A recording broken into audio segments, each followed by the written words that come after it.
ละกอดปืนย้ำอยู่ทั้งพี่เป็นจังไดคนดี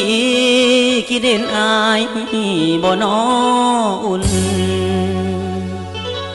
ก่อนจากกันงานบุญวันที่20 เดือนหนึ่งนั้นสายจำได้เจอบ่ลื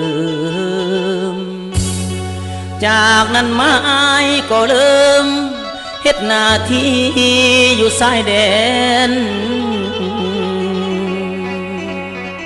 เขตท้องแหนของลาวน้องสาวจงรอ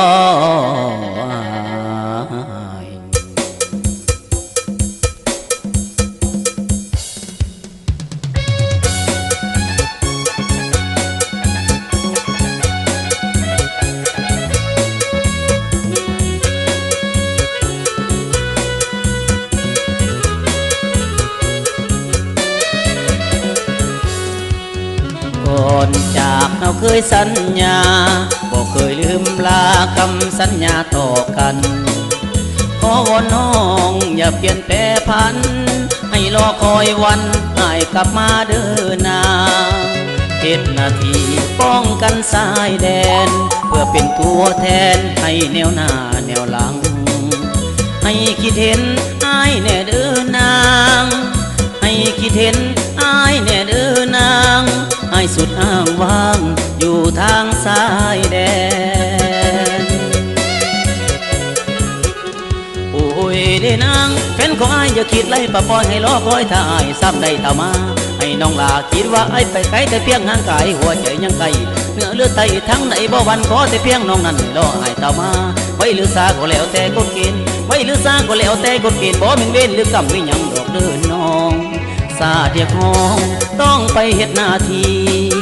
เกิดเป็นสายนี้ทุกคนต้องเป็นทหารเพื่อบ้านเมืองเฮาหลุดพ้นจากไฟหกงานกอดปืนยืนยามอยู่สนามคิดเห็นแต่น้องโอ้ยได้นางสมปองลายอดสาถ้าพี่สายทหารผู้ดีก็จบสิ้นเก่าเมื่อผมมาง่ายบ่เพื่อแพ้ยิ่งใดผมมาง่ายบ่เพื่อแพ้ยิ่งใดฮักแต่นางคนเดียวพวกเกี่ยวไปเลยน้องให้จงรออุ้ยคอยอาย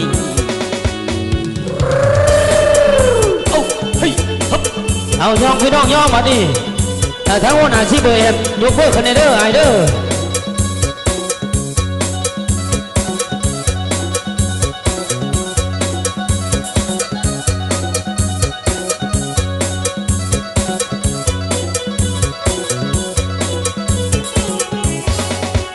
เฮ็ดหน้าที่ป้องกันชายแดนเพื่อเป็นตัวแทนให้แนวหน้าแนวหลังให้คิดเห็นอายแน่เด้อนางให้คิดเห็นอายแน่เด้อนางให้สุดทางว่างอยู่ทางสายแดนโอ้ยได้นางแฟนของอายอย่าคิดไล่ปะปล่อยให้รอคอยถ้าอายซ้ำได้ต่อมาให้น้องลาคิดว่าไอ้ไปไกลแต่เพียงห่างกายหัวใจยังไกลเนื้อหรือไตทั้งในบ่วันขอแต่เพียงน้องนั้นรออายต่อมาไว้หรือซาก็แล้วแต่กฎเกณฑ์ไว้หรือซาก็แล้วแต่กฎเกณฑ์บ่แม่นเว้นหรือกรรมไม่ยังดอกเดินน้องสาเทียบห้องต้องไปเฮ็ดหน้าที่เกิดเป็นสายนี้ทุกคนต้องเป็นทหารเพื่อบ้านเมืองเฮาหลุดพ้นจากไฟหกงานกอดปืนยืนยามอยู่สนามคิดเห็นแต่น้องโอ้ยเด่นางสมปองลายอดสาถ้าพี่สายทหารผู้นี้ก็จบสิ้นข่าวเมื่อผมบางง่ายบ่เพื่อแพ้ยิ่งใดผมบางง่ายบ่เพื่อแพ้ยิ่งใดฮักแต่นางคนเดียวบ่เกี่ยวไปหรือน้องให้จงรอโอ้ยคอยอายเอาเฮ้ยเอาย่องพี่น้องย่อง